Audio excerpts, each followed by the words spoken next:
You're listening to Later with Mo Kelly on demand from KFI AM 640.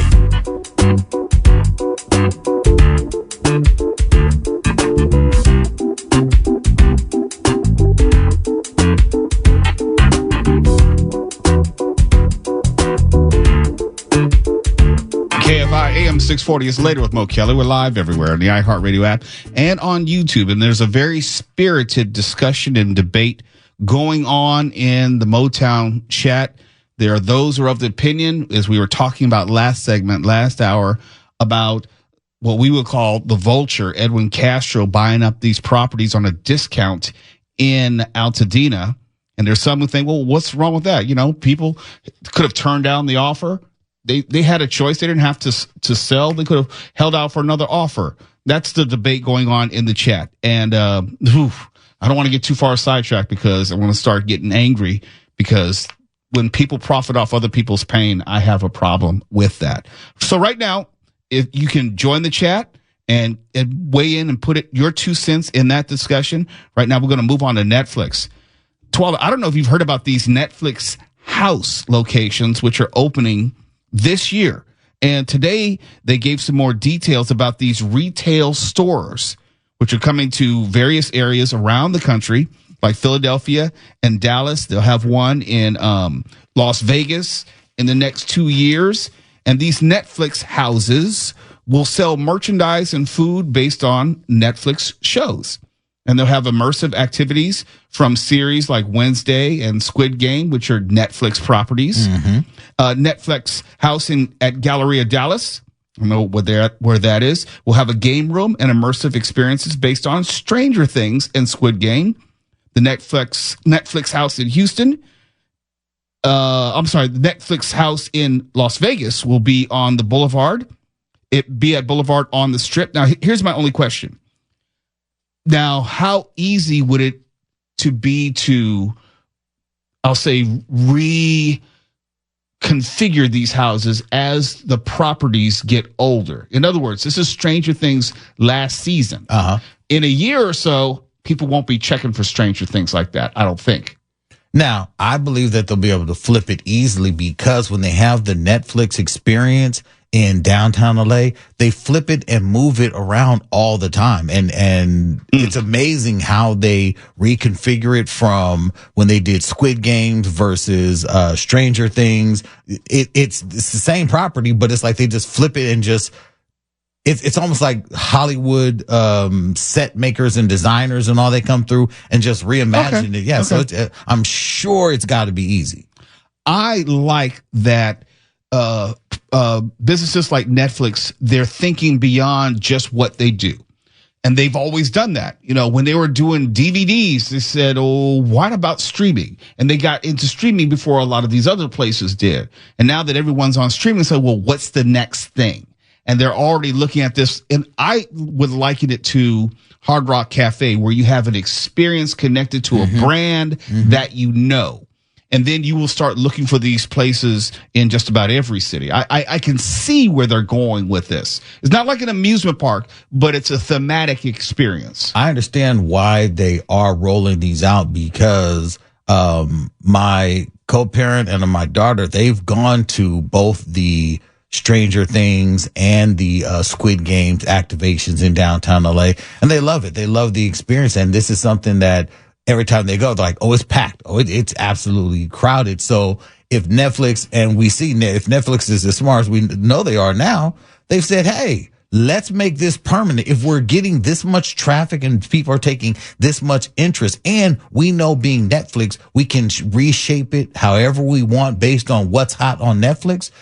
Let's go. Netflix House, there are 40 experiences, and they're in 300 cities. So they're doing this. They're going all out. They've partnered with brands and retailers on clothing, toys, lotions, and snacks based on the show. I would love to go to one just to see how expansive, how inventive it may be, because you will have, and the reason I asked how quickly could they like reconfigure it, they'll have a new Netflix series every single year, most likely. Yeah. That's very popular. And if you could just keep integrating it to your various locations, yeah, I get it. And think about it. Small scale.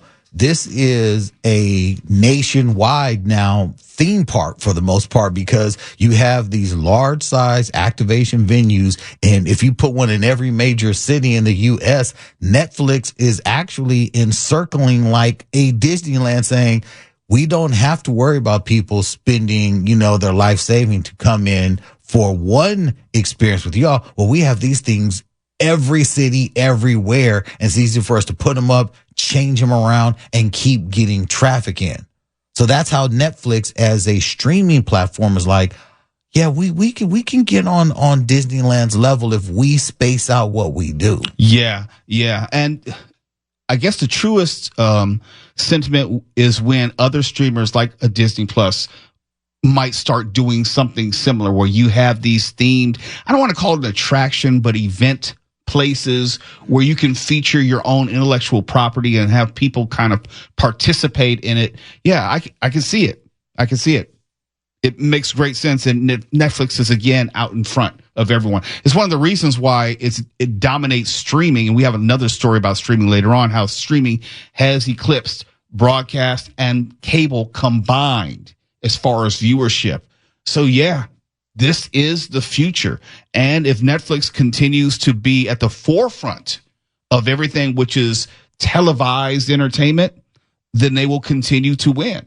Yeah. And Netflix, much to Mark's chagrin, is investing heavily in AI production and development. So they are working on being able to churn out high quality shows for less money by cutting out a lot of the back end work with AI. I know, Mark, I know you hate to hear it, but I'm saying that's how you can antagonize me all you want. I'm not trying to That's antagonize. not going to make it anything other than garbage. Okay, I'm just saying. Nobody wants AI. Nobody. That's not true. I don't know. Except the people who stand to profit from it. Well, that's it. There's somebody, and unfortunately, those somebodies often are the decision makers and have the future and fate of people's livelihoods in their hands. It's going to get rejected. The people who watch, read, and listen to things don't want any part of that wish garbage. Casting. No, that's wish casting. You're making a qualitative judgment on the value of what AI can produce. But the quantitative judgment, as far as how much money it can save businesses, means that there will always be a market and desire for AI. Well, it's not wish casting. It's observation and critical thinking, which leads to the judgment. No. You're saying, when you say nobody wants this, if nobody wanted it, it would not be integrated in our lives already. If people wanted it, they wouldn't have to try so hard to force it on us, and that's exactly what they're doing. We've been forcing it on you. It's on your phone right now. I don't want it, and I'm not buying the new phone that's got AI on it. Oh, so in other words, you're never going to buy a new phone. I'm just saying, Mark, after a while, your phone won't work. After a while, you just won't have a phone. You'll just be like a caveman writing letters. As impressed as I am with this, it's going to happen, so you might as well lie back and enjoy it. Philosophy of yours, I will never buy that. I'm not Bobby Knight. I will never buy that. I'm not Bobby Knight. I'm not saying just lay back and enjoy it. You are the Bobby Knight of KFI. No, I am telling you that because something is inevitable, to at least wrap your mind around it and see how it could best suit you in your life. Yes. In other words, it's almost like worrying about death. It's inevitable. All right. It is inevitable. Now I can make a choice about the quality of life that I'm going to live between now and then. I mean, no one likes to think about it. And we can try to say, I'm not going to live my life in fear, but the bottom line, it's going to come for all of us at one point. Yeah, death is inevitable. AI is not. The only thing AI has in common with death is that it represents the death of creativity, and human consumers want no part of it. But not all business is predicated on creativity. It's going to get rejected widespread, and you can push it on people all you want, but people don't want it. I sent you last night a very funny new vlog, the Stormtrooper vlog, and that's all AI. I've sent it to you because I wanted you to see how someone is creatively using AI to put together these hilarious Stormtrooper vlogs, and it is high comedy and it's high production value, and it's all AI. There's like really no people in these. It's just AI. People are shunning anyone who tries to. Who is shunning? Just for one example, the whole comics industry. If they suspect that you've used AI to put out a comic, you are absolutely Mark, called out and shunned. Mark, the comic industry is dying. I'm glad you said it. I'm glad you said it. It's just one example. I'm telling you. It's a bad example. It's a bad example. The comic industry is not a good example to rest your case on in an industry that's dying, in an industry where comic shops, by and large, are dying, where the largest distributor of comic books has done what, Mark? They went bankrupt. Yes, and AI is not going to help them any. It would if it cuts back on the cost of production, yes, and getting things out on time and all of that. It absolutely would. No reader wants to look at AI art. No reader wants an AI story. How can you speak for everybody? I don't know, Mark. Look, it sounds like it's there are people. Everybody. Let's talk about it from a music standpoint. Okay, nobody wants that. We just came from the music industry. I mean, not just came, but we did come from the music industry. That's like saying no one wants to listen to AI music. Yes, they do. The whole time when they had that Drake sounding song with The Weeknd, whatever, people will eat that up. They don't care. It's not about high quality. You think anyone listens to the radio talk about, well, that's not high quality? Well, people have eaten Tide Pods too. That doesn't make it good. It's not quality stuff. No, Mark, you're juxtaposing two things that don't have anything to do with each other. Okay. They don't. AI is the Tide Pod of art. Go ahead and eat it if you want. I don't want to. But evidently there was a market out there because there are thousands of kids who are eating Tide Pods, even though it wasn't necessarily the best choice to make. Tide Pods.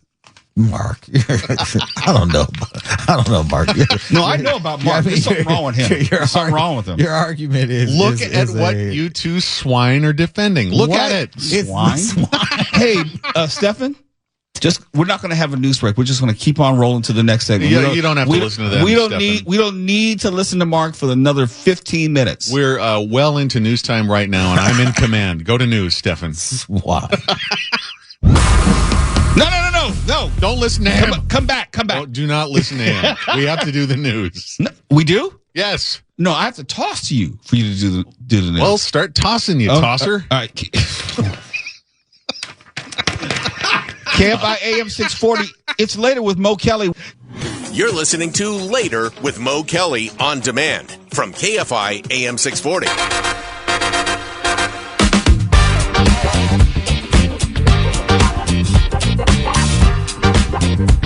KFI, it's Later with Mo Kelly. We're live everywhere in the iHeartRadio app and on YouTube. The chat is hot on YouTube in Motown. The Mo Migos are going at it. Let me give you something else to argue about. Disneyland is bringing ride-along videos directly to subscribers on Disney Plus starting next month. There are 16 immersive point-of-view experiences, including Pirates of the Caribbean, Indiana Jones Adventure, Hollywoodland, Haunted Mansion, and others, which will premiere on Disney Plus on July 17th in honor of Disneyland's 70th anniversary. Nick Poliokini will probably have some thoughts on that. He'll walk us through it. I was going to say, if you want to just save some time, come on. This Weekend with Nick on Instagram, and you can see those ride-alongs already. So give us some insight as far as how they're being received, what you experience. Come with it. I think it's been great. Now, this is one of those things that Disney, and I just literally posted an event that I'll be talking about next hour that I attended last night. But Disney has always been very, very secretive of not wanting people to share all of these things because they really want you to go to the park. And I think something that I have been a supporter of, and a lot of people have been, but are especially Disney's finally jumping on the bandwagon with it. Disneyland is not a place that everyone can visit. So to be able to get that firsthand experience and knowledge, and I think not to, after Mark being so sassy last break, but he did bring up the right point that Disney in and of itself is one of those organizations that does things that benefit it, but it's something that's just available for, and I lost my train of thought when Mark, he had said something specifically regarding this, that, you know, you'll be able to get in there and, that was it, the little kid in the laundry basket. I've seen that forever. In fact, the funniest thing is I've done it with my nieces. And that's why I say you can go to This Weekend with Nick or Nick Poliokini on Instagram. You can literally see my two youngest nieces in a laundry basket and doing exactly the same thing. So I think it's funny. And in the world of Peloton and all these different applications that are health based, I think it's a really great option because you could walk through Disneyland. It could be something that you could move toward getting your rings closed if you're an iOS user, or if you're tracking your health. So I think it's a great thing. I just think that Disney, who always does an absolutely incredible things, really, really sometimes waits a little too long. And I'm glad that it's coming for the 70th on July 17th. But still, this is something that, myself and other people who are in the media and or content creators or influencers have been doing for a good period of time. These POV walkthroughs that you mentioned coming to Disney Plus, Pirates of the Caribbean, Indiana Jones, Radiator Springs, Incredicoaster, Haunted Mansion, Tiana's Bayou Adventure, Cars Land, Pixar Pal Around, Big Thunder Mountain Railroad, Jungle Cruise, Soaring Around the World, and on and on and on. I wonder, though, does it take some of the magic away? Oh, for sure. I think that's always going to be the situation. But it's just like, even so last night, and I'll talk more about it, but I went to one of the special Disneyland After Dark events last night. I will be there again tomorrow night. But I filmed one of the parades. And while the parades and the entertainment offerings at Disney are those specific things that people seek it out for, it doesn't matter how good it looks on film. It looks 5 times better in person. So whether I like it as a preview. So I think it's something that Walt Disney Travel should have been doing for years, is sending these POV videos to be like, can you wait? You can't wait to be on Jungle Cruise, as you're seeing right now. If you're following Mr. Mo Kelly on YouTube, you can see exactly what it's like to be on the backside of water. I mean, as silly as that sounds. So it's very specific to being able to really connect and have a thing. So for me, I think it's a great advertising opportunity that has been missed for decades by not sharing some of this stuff out. I understand if you don't want to show start to finish. I totally get that. But also, in person will always be better, no matter what the situation is. And you can speak to that, having gone to theater, having gone to film, having gone to any. Always in person is always going to be the optimal and the best way to do it. But it's a great, tease to be able to see this and be like, oh, wow, I can't wait to be on Pirates of the Caribbean.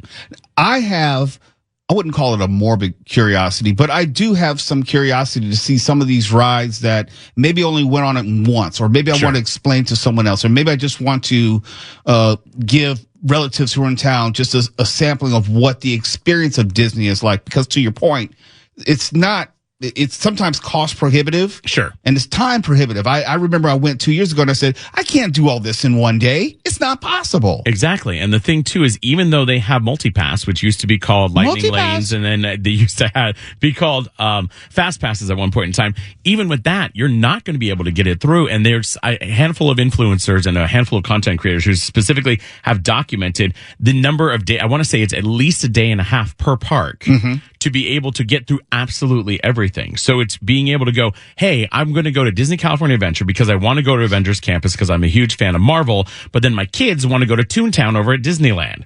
So now we're going to look at at least 3 days that you're going to need to be able to get through. And then you're just talking about one land in each of those two parks. One land, yes. So it's a whole different ballgame where you're trying to figure this out. So I think this is great. And also, a lot of times you can be able to check it out and be like, that looks really cool, but you know what? I don't need to put the time in for it. Right. So, you got that tease, you got all the incentive, but now you've actually honed to where you want to go and how you want to approach it. So I think it's a great opportunity. I think it's something, again, that's been missed for far too long. All right, Nick, we don't need you at 9 o'clock. You've already done your whole spiel. That's fine. So you can Have go a great home night. now. I'll see you next time. It's Later with Mo Kelly. KFI AM 640. We're live everywhere in the iHeartRadio app. And when we come back, we have hit a momentous moment here. Streaming has overtaken cable and broadcast television for the very first time. And we'll give you some of the statistics when we come back. You're listening to Later with Mo Kelly on demand from KFI AM 640.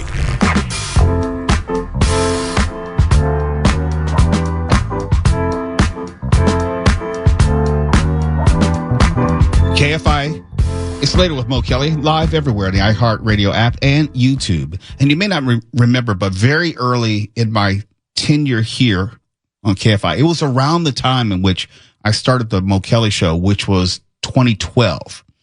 I had talked about cutting the cord. And at the time, people were like, what? You're not watching broadcast TV? You're not watching cable TV? And I actually put up a blog post about the steps about getting a digital antenna so you can get your local channels, all of that. I was an early adopter. Usually I'm late to things, but when it came to cutting the cord, I was an early adopter, and it changed my life. The only thing which would have helped me cut the cord earlier would have been being able to find a way to watch my sports on TV, live sports, because back in the early days, there wasn't a way to watch live sports other than like going to a bar or something. The licensing agreements were not in place. And then Sling TV came along and they had ESPN and Fox Sports and different packages. And I said, oh, I'm done. I got rid of DirecTV and never looked back. And I have been a big proponent of streaming. I can have my TV anywhere. You know, if I have something that's a DVR or I have all my apps, I can watch on my phone. I can watch on my tablet. I can watch a laptop. I can cast from my phone to a screen in my house. It is absolutely wonderful if you haven't already made the switch. Now, for the first time, streaming viewership has overtaken both cable and broadcast television. Streaming platforms accounted for 44.8% of all viewership in the month of May. This is according to Nielsen, so it must be true. Compared to 24.1% of viewers who watch cable and 20.1% who watch broadcast television.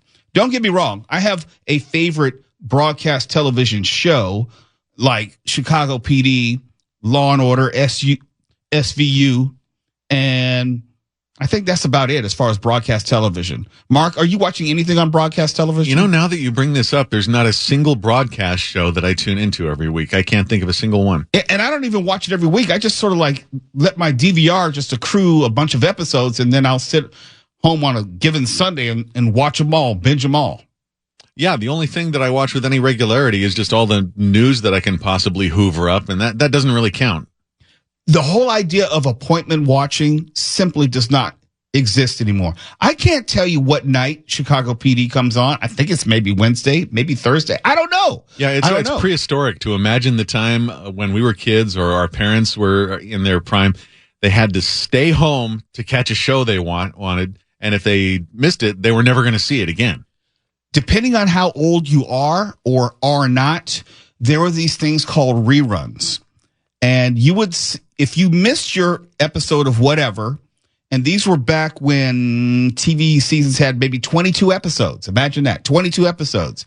And if you missed it, you'd have to wait for months for it to come back around, and you might be able to see it. But the problem was you wouldn't know. I mean, you had the TV Guide, which is a magazine of what was coming on that week, but you couldn't go on IMDb or look some other website and find out when an episode was going to air. You just didn't know. The TV Guide was the top-selling magazine in the United States, and people would get their TV guides in the mail and go through them and circle what they planned to watch. It was adorable. My father's grandmother, would buy her TV Guide, also got a Reader's Digest, and we'd mark them up as far as what we wanted to watch.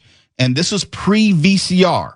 What's a VCR? This is what we did in the analog days to record television shows. So if you missed it, you just missed it, and you were just SOL. And then as technology got better, we had the VCR, the video cassette recorder, and we could start recording some of our shows, but we still didn't have the autonomy to record anything and everything because you just didn't know what was going to be the subject of an episode. And if you missed it, you have to catch it on rerun, which was very hit and miss. And then cable came along and was a little better, but not like streaming, where you could find any episode anytime you want. You missed it, so what? You can find it. You can go on Hulu and get the back episodes. You can go on Disney Plus and get the back episodes. I don't think kids now know how good they really have it as far as the television, what was called television, that experience. I don't know if they even have televisions anymore. They just have laptops and their phones. I don't know how they watch TV on their phone. I got to cast it. My eyes are not good enough anymore.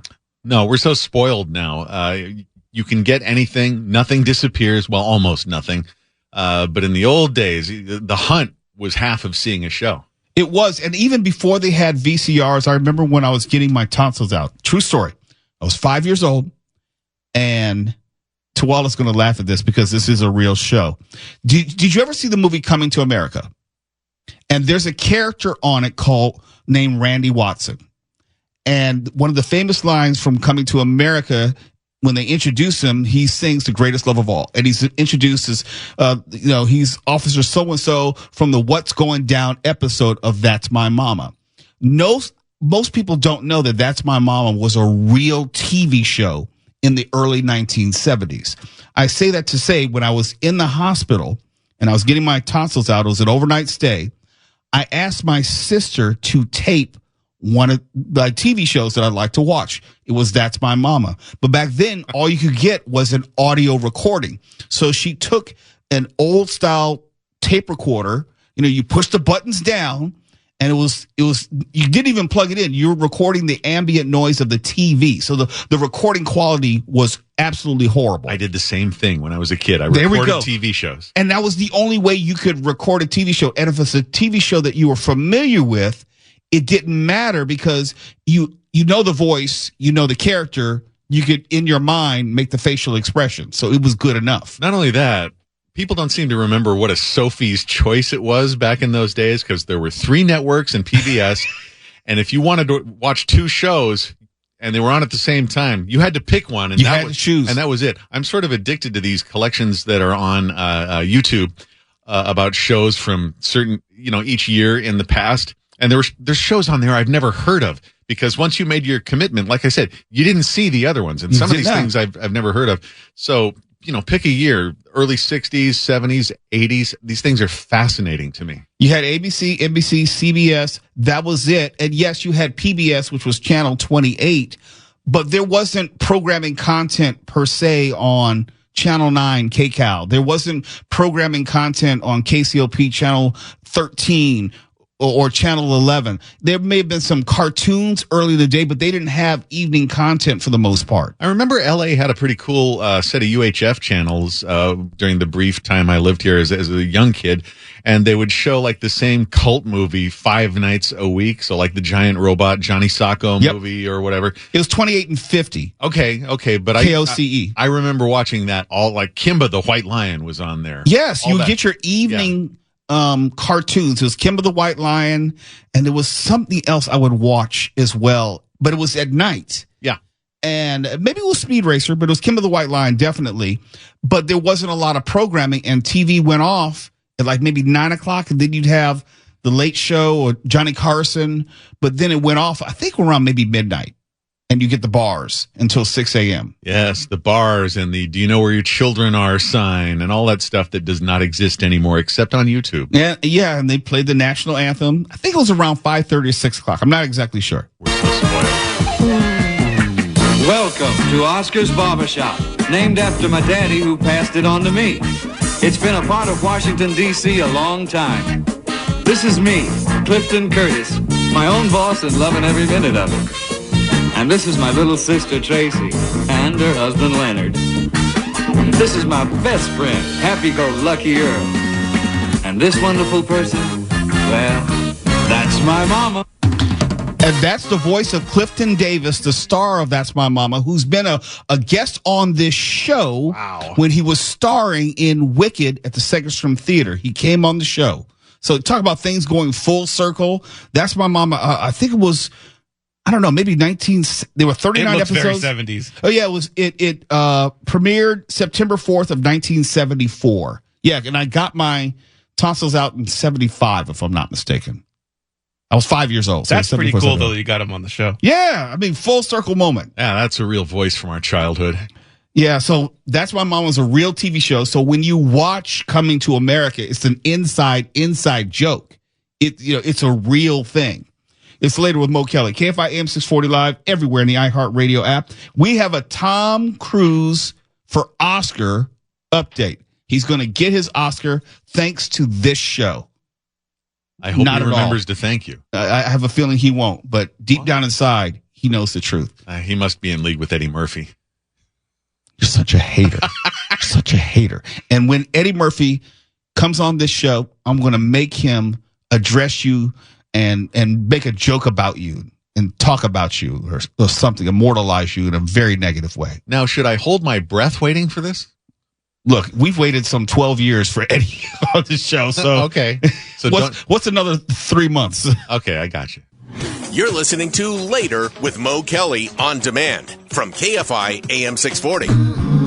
Later with Mo Kelly on KFI AM 640. Live everywhere on the iHeartRadio app. Tom Cruise and others, they're going to get their Oscar. Going to be honorary ones, but they're going to get their Oscars. The Academy of Motion Picture Arts and Sciences, the organization behind the Oscars, said today that Tom Cruise, Debbie Allen, and Wynn Thomas, among others, will receive honorary Oscars at the 2025 Governors Awards. In addition, Dolly Parton will receive the Academy's Jean Hersholt Humanitarian Award, and I probably mispronounced that. The Oscar statuettes will be presented in a ceremony for the 16th Annual Governors Awards on November 16th at the Ray Dolby Ballroom at Ovation Hollywood. Quote, this year's Governors Awards will celebrate 4 legendary individuals whose extraordinary careers and commitment to our filmmaking community continue to leave a lasting impact. That's Academy President Janet Yang in the release today. And I say this because some people thought I was tongue-in-cheek as it related to Tom Cruise getting an Oscar for his stunt work along with his acting. I was being 100% serious. I was not joking at all. I think that if you are able to act while doing those stunts, and you're not doing cutaways, you're doing facial expressions, you're delivering dialogue, my belief is that is part of the acting performance, and he should receive due consideration for Best Actor. If you're just judging Tom Cruise on the strength of his delivering lines or playing Ethan Hunt, the character, from only what you hear, then I think you are selling him short. And that's why we started this hashtag Oscar for Tom Cruise, or as Twala would say, hashtag Tom Cruise for Oscar, whatever it is, either or. But we want to get Tom Cruise an actual Oscar for his acting talent, which I think is inclusive of his stunts. I'm not talking about getting him an Oscar for his stunts. I'm not talking about like a stuntman award. I'm not talking about that. I'm talking about one of the top 4 categories for his work, because there are plenty of people who can play a secret agent. We could talk about Matt Damon. We could talk about, Keanu Reeves. Any number of them over the years, Idris Elba, Daniel Craig. But they're not doing all the things that we see on screen, which are attributed to that character. Who has more of an undertaking, Tom Cruise or Matt Damon? No disrespect to Matt Damon. Tom Cruise or Daniel Craig? When we get to see Tom Cruise doing all the jumping out of the plane and running down the side of a building, how can that be excluded from Tom Cruise's performance? I'm being absolutely serious. He deserves consideration for an acting Oscar. Especially when you consider that it's not just the action that he is giving us. He's not just living out every scene and not just cutting away. What Tom Cruise is doing is he's staying in character while doing it. While we are seeing his face, we are seeing the stress, we are feeling everything he's going through. That is why his films are so believable. In all films, in Top Gun, everything, it's just like, man, that's that dude in that cockpit. That makes the performance that much better. It makes us get deeper and deeper and deeper into what we're watching. It's not the same with other actors when you know it is a stunt performer. It's Tom Cruise actually takes us beyond the veil of believability and things like that. I think that alone is worth him getting an Oscar nod. And I believe wholeheartedly, Oscar committee, you're welcome to join the Mo Migos and join the Motown and leave a comment and tell us we're wrong. But I believe they always tell us we're wrong. I believe that it's this show that got him in consideration, because there's a lot of people that deserve an honorary Oscar. But right now, Tom Cruise, yeah, that is because of the Oscar for Tom for Oscar campaign. And when he gets his statuette for like Best Actor, I think he will be man enough to come on this show and give us our due credit, because I think he's a stand-up individual. He'll thank you on the stage right then and there. Who knows? Who knows? I want to dedicate this award to Mo Kelly. Hey, a month ago, no one thought we had a chance in the world of getting Eddie Murphy on this show, and we're one step closer. Yeah, it wasn't that instant rejection. That's right. So we're still there. They're all going to acknowledge exactly what they owe you. You are mocking me now, but one day, you're going to have to bow down and acknowledge the power and strength of positive thinking. Do you spend a lot of time fantasizing about me bowing down, Mo? I'm going to take that silence as a yes. You take that silence forever you want to take it. Right. I'm not following. Look, all I'm saying is Tom Cruise is an honorable man. Tom Cruise, we know he stays out here. My co-parent is actually party that, I believe it was Tom Cruise's house. Will Smith and Jada were there. It was a whole thing. They were on the dance floor getting it in. Tom Cruise is a cool dude. I think he's cool enough to say, you know what? Those dudes over on Later. Yeah, I need to come through and make sure. Hang on. Stop, please. What do you mean they were getting it in? On the dance floor. Getting it in, dancing. It has more than one meaning, Mark. Yes. Golly, why do you got to make everything weird? Well, we need clarification. Henry Uchiyama in the Motown chat says Scientology is not allowed to win an Oscar, talking about Tom Cruise. And I said, Will Smith is a Scientologist, and he won an Oscar for That is starters. true. Yeah. So just letting you know. I mean, that automatically just, just abuses that whole claim. I'm sorry. Maybe Mo, if you join the Church of Scientology, you'll get a higher caliber of guests. Well, he has to come on the show and then personally invite me. We'll have that conversation. And you'd consider it? Well, we had on Nancy Cartwright of The Simpsons, Bart Simpson. Would you consider joining? Would you go for an orientation? That's not what they do. No, they don't do that. Don't come in and just say, try to recruit you like that. That's not what they do. Nope. Hostile witness, answer the question, please. Would you consider it if Tom Cruise personally tried to recruit you into the church? I'd hear what he have to say, but he would be unsuccessful. I see. Okay. I would be respectful, just like when Jehovah's Witnesses come to my door, just like when Mormon on the missions come to my door. I'm respectful. I listen to what they have to say, then I politely decline. I see. Okay. See, I took your question in which you're trying to mock me, and I answered it seriously. Well, KFI AM 640, we're live everywhere. The iHeartRadio app. Yeah.